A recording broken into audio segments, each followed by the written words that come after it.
আমরা দেখতে পাই যে আমাদের অনেকেই ফুর্তি করছেন এটা নিয়ে। প্রচণ্ড ঝড়ে গাছপালা সব ভেঙে চৌচির হওয়ার উপক্রম, চতুর্দিকে ভাঙনের আওয়াজ। এই বৃষ্টি যেই প্রাকৃতিক দুর্যোগ আমাদের নানা রকমের বিপদ ডেকে আনে, অনেক মানুষের কষ্ট ডেকে আনে, সেটা আমার ফুর্তির কারণ কিভাবে হয়? আজকাল ঝড় বৃষ্টি শুরু হলে সোশ্যাল মিডিয়ায় খিচুড়ি, ইলিশ ইত্যাদি খাওয়ার পোস্টের ধুম পড়ে যায়।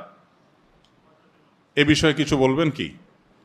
ভাইরা আমার, আমাদের এমন একটা প্রজন্ম আমরা এখন পেয়েছি, বা এমন একটা সময় আমরা পার করছি, ভোগবাদ আমাদেরকে এমন একটা জায়গায় নিয়ে গেছে যে এখন মানুষ শুধুমাত্র ফুর্তি করতে চায়। ফুর্তিবাজ একটা প্রজন্ম পেয়েছি আমরা।